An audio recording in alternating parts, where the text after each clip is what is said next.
নমস্কার। বাংলা স্ফিয়ারে রাত্রির 11টায় আপনাদের সকলকে স্বাগত জানাচ্ছি। এত রাতেই ভিডিওটা করছি প্রধানত একটাই কারণ আজকে না করলে আগামীকাল ব্যাপারটা বাসি হয়ে যাবে। ফলে জ্যোতিবাবু সংক্রান্ত ওই সাক্ষাৎকারের পর ভেবেছিলাম যে আজকে আর কিছু করব না, কিন্তু শেষ পর্যন্ত সিদ্ধান্ত বদলে আবার বসেছি। এই যে আইপ্যাক এর মামলাটা নিয়ে সুপ্রিম কোর্টে যে একেবারে চতুর্থ শ্রেণীর যাত্রাপালা দেখছি, তা নিয়ে দু চার কথা বলার জন্য।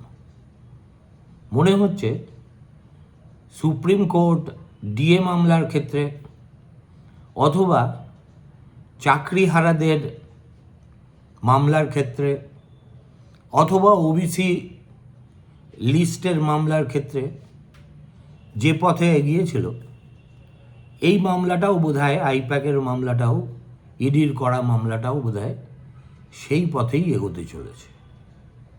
এবং এমন একটা থিয়েটার অফ অ্যাবসার্ড আজকে আমরা দেখলাম সুপ্রিম কোর্টে, যেটা দেখার পরে যারা সেটিং তত্ত্ব নিয়ে চর্চা করেন তারা খুবই উৎসাহিত হবে এবং এটাকে সেটিং তত্ত্বের একটা পুষ্টিদায়ক ঘটনা হিসেবে লোকজনের কাছে তুলে ধরবে।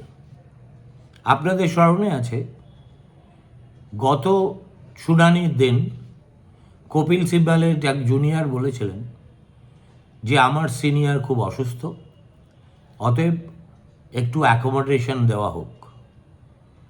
তার সেই অনুরোধ মতো এবং সঙ্গে সঙ্গে সলিসিটর জেনারেল তুষার মেহতা রাজি হয়ে গিয়েছিলেন। সেই দিনই ঠিক হয়েছিল আজ এই মামলা শুনানি হবে এবং পশ্চিমবঙ্গের মানুষ আমারই মতো বোকার মতো ওই সময় ভার্চুয়ালি সুপ্রিম কোর্টের 16 নম্বর এজলাস খুলে বসেও ছিল। আমরা দেখলাম একেবারে রাজ্য সরকারের পক্ষ থেকে কপিল সিব্বালকে আমি দেখতে পাইনি, কিন্তু অভিষেক মনু সিংভি, সিদ্ধার্থ লুথরা থেকে শুরু করে তাদের যে বিশাল সৈন্যবাহিনী, তারা সকলেই হাজির ছিলেন। অন্যদিকে সলিসিটর জেনারেল তুষার মেহতা ছিলেন এবং তার সঙ্গে তার আরও দু চারজন যারা সহযোগী তারা ছিলেন। আর অ্যাডিশনাল সলিসিটর জেনারেল রাজু, তিনি অ্যাপিয়ার করেছিলেন প্রধানত ভার্চুয়ালি। যে জিনিসটা আমার সবচেয়ে তাজ্জব লাগলো সেটা হলো তুষার মেহতা বললেন যে রাজ্য সরকার যে কাউন্টার এফিডেভিট জমা করেছে বা মমতা বন্দ্যোপাধ্যায়, তাদের রিজয়েন্ডার লেখার কাজটা তারা সম্পূর্ণ করে উঠতে পারেননি। আজকেই কোনো এক সময় এটা তারা কোর্টে জমা দেবেন এবং তারপরে যেদিনই শুনানির দিন ধার্য হবে, বাধ্য ছেলের মতো তারা সেদিনকে অবশ্যই হাজির থাকবেন। তারপরেই তুষার মেহতার মুখে ভূতের মুখে রাম নাম দেখতে পেয়ে সঙ্গে সঙ্গে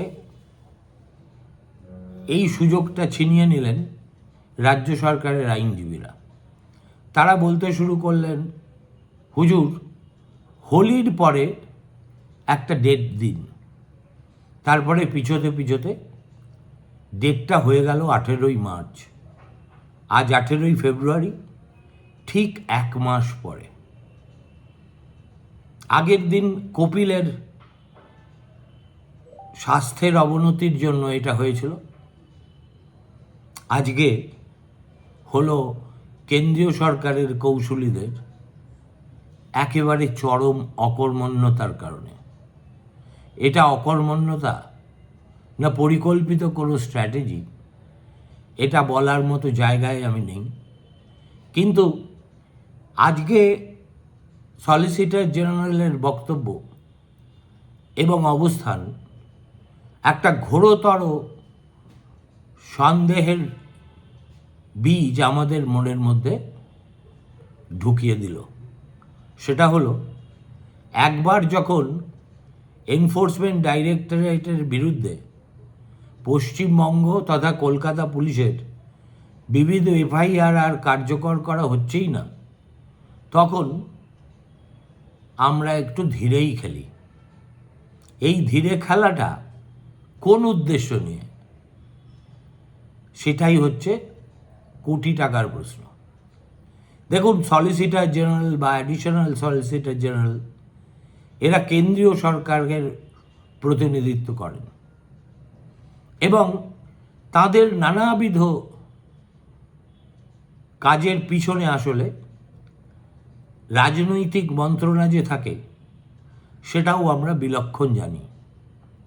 ফলে রাজ্য সরকার এবং মমতা বন্দ্যোপাধ্যায় যেখানে এনফোর্সমেন্ট ডাইরেক্টরেটের পিটিশনের জবাবে তাদের কাউন্টার এফিডেভিট জমা করতে পক্ষকালের বেশি সময় নিলেন না, সেখানে রিজয়েন্ডার লিখতে সলিসিটর জেনারেল এবং তার অফিস, যেখানে অসংখ্য আইনজীবী কাজ করেন, তারা 15 দিনের বেশি সময় চলে গেল, অথচ কাজটা সম্পন্ন করতে পারলেন না। এই শ্লথতা বা অকর্মণ্যতা যেভাবেই দেখুন না কেন, এটা পরিকল্পিত নাকি সত্যিই তারা করে উঠতে পারেননি? যে কাজটা আজকে সারাদিনের মধ্যে তারা করে ফেলবেন বলে কোর্টকে প্রতিশ্রুতি দিলেন, সেই কাজটা কয়েক ঘন্টা আগে করতে পারতেন না? কিংবা গতকাল রিজয়েন্ডার জমা দিয়ে তারা কি সেটা কপি দিতে পারতেন না রাজ্য সরকারের কৌশলীদের কাছে? সুতরাং সব কিছু বড় গোলমেলে ঠেকছে, ঠিক যেমন ডিএ মামলার সময় ঠেকেছিল। শুনানি হয় না, বছরের পর বছর, মাসের পর মাস কেটে যায়, তবু ন্যায় বিচারের আশায় বসে থাকা রাজ্য সরকারি কর্মচারীদের তীর্থের কাকের মতো প্রহর গুনতে হয়। শেষ পর্যন্ত একটা হিল্লে তার হয়েছে, কিন্তু সেই হিল্লেও যে এই রাজ্য সরকার মানবে না, সুপ্রিম কোর্টের রায় মানার কোনো প্রশ্নই নেই, সেটাই আমরা এতদিনে পরিষ্কার বুঝে গেছি। অন্যদিকে ওবিসির ব্যাপারটাও ঝুলে আছে। প্রাক্তন বিচারপতি বি.আর. গাভাই, এক্সিকিউটিভ এই সিদ্ধান্ত নেবে না লেজিসলেচার, এই কারা থাকবে এই ওবিসি তালিকায়, সেই প্রশ্নের একটা তড়িঘড়ি মীমাংসা করে আসল শুনানিটা পিছিয়ে দিয়েছেন। তিনি বলেছেন না, এই ওবিসিদের তালিকাভুক্তি করার অধিকার এক্সিকিউটিভেরই আছে।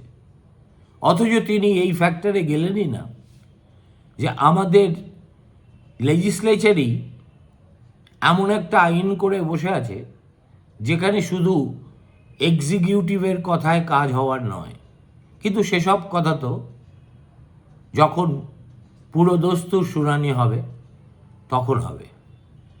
এর মাঝখানে একমাত্র বকেয়া মামলা রয়ে গেল এসআইআর। কাল হবে না পরশু হবে আমি তা বলতে পারছি না, কিন্তু হয়তো হবে।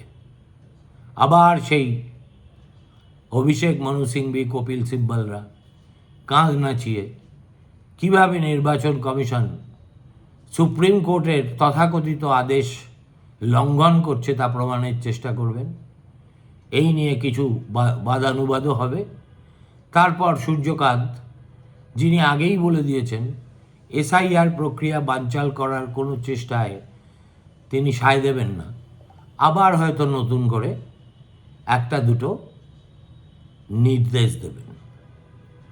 এই যদি আমাদের সর্বোচ্চ আদালতের অবস্থা হয় এবং কেন্দ্রীয় সরকারের ভারপ্রাপ্ত কৌশলীদের এই ধরনের, কি বলবো, অবহেলা না অবজ্ঞা নাকি অন্য কিছু, এটা কিছুতেই আমার অঙ্কে মিলছে না। আবার এমন কি হতে পারে যে আজকেই স্বরাষ্ট্রমন্ত্রী মায়াপুরে শ্রী চৈতন্য মহাপ্রভুর জন্মদিন উপলক্ষে সেখানে কয়েকদিন ধরে যে মহোৎসব হচ্ছে তাতে অংশ নিয়েছিলেন বলেই আজকে সুপ্রিম কোর্টে কিছু করা গেল না? জানি না, শুধু এইটুকু জানি যে এই সুপ্রিম কোর্ট বলুন আর যাই বলুন, যখন এনফোর্সমেন্ট ডাইরেক্টরেট মমতা বন্দ্যোপাধ্যায় এবং তার সঙ্গে থাকা পুলিশদের হাতে হেনস্থা হয়, তখনও যদি তারা মামলা করার ব্যাপারে দৃঢ় সংকল্প না থাকে, প্রথমে একটা মামলা ঠুকেই দায়িত্ব শেষ করে দেয়, তখন একটাই প্রশ্ন মনে আসে, কেন এই সব অফিসগুলো রাখার মানে কি?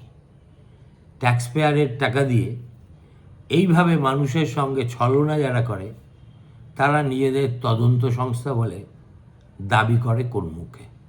ভালো থাকবেন, নমস্কার, শুভরাত্রি।